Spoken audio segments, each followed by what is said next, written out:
बिस्मिल्लाहिर्रहमानिर्रहीम। अस्सलामुअलैकुम। घर और घरदारी में एक डिफरेंट रेसिपी लेकर हाज़िर हैं। एक घर और घरदारी की अपनी रेसिपी है ये। और अब आपको ये रेसिपी बतानी शुरू करते हैं हम। ये है प्याज, एक प्याज, और ये लहसुन हस्बे मामूल मेरा ज़्यादा ही होता है। एक चम्मच सुरख मिर्च दरदरी सी, आधा चम्मच हल्दी, एक चम्मच नमक और एक चम्मच सूखा ज़ीरा। ये सब चीज़ें, ये आधा किलो गोश्त है बोनलेस, इसमें जाएंगी। ये सारी चीज़ें डाल के तो इसको बंद कर दिया था। वेट हिलने के बाद 15 मिनट लगवाए हैं। 15 मिनट के बाद ये कुकर खोला है तो गोश्त गल चुका है। अब इसको मैं भूनूंगी ऑयल डाल के। ये देखिए तकरीबन एक डोई ऑयल डालूंगी, इतना। इसको 50 ग्राम लगा लें, शायद 50 ग्राम होगा। और इसको भूनूंगी और भून के जब पानी खुशक हो गया तो अब इसमें मैंने दही डाल दिया, तकरीबन आधा कप। अब दही ने अपना पानी छोड़ देना है, पानी खुशक हो जाएगा, पानी छोड़ेगा, पानी खुशक हो जाएगा। फिर इसको भूनूंगी अच्छी तरह। भून के तो गोश्त निकाल लूँगी, क्योंकि गोश्त गला हुआ है। अगर गोश्त गला ना हो तो गोश्त अंदर ही रहने दें। तो ये गल गया हुआ है, इसलिए मैं इसको निकाल लूँगी प्लेट में।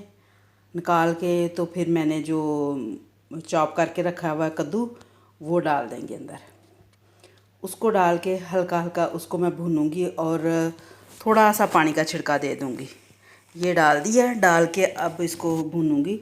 थोड़ा सा देखते पानी छोड़ता है। अगर इसने अपना पानी छोड़ दिया तो ठीक है, नहीं तो थोड़ा सा पानी डालेंगे, तकरीबन आधा कप डाल के इसको भूनूंगी और इसको गलाएंगे। पानी डाल के इसको गलाएंगे, ठीक है। गला के ये देखिए पानी कोई नहीं इसने छोड़ा। तकरीबन मैंने 2-3 मिनट भूनना है, पानी नहीं छोड़ा, ठीक है। ये गोश्त जो प्लेट में डाल के रखा है ये वो है, ऐसी लुक होगी उसकी।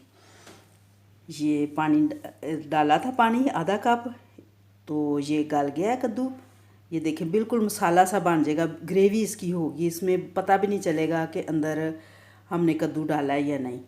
ये इसमें हाफ़ टी स्पून मैं काली मिर्च डाल रही हूँ, ये देखिए।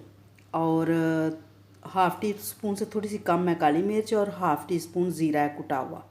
ये डाल के थोड़ा सा भून के तो ये जो गोश्त निकाला है अलहदा से, ये मैं इसके अंदर डाल दूँगी। ये गोश्त अंदर डाल के 5 मिनट मैंने उसको दम लगाया है धनिया डाल के, और ये मैंने डिश आउट कर लिया है। और ये इसकी ऐसी लुक होगी और बहुत ही टेस्टी है। आप ये मेरी रेसिपी फॉलो करें, इंशाल्लाह ताला आपको बना के मज़ा आएगा। और अल्लाह ताला आपको और हमें सेहत कामला अता फरमाए। अल्लाह हाफिज़, फ़ी अमानिल्लाह। दुआओं में याद रखिएगा।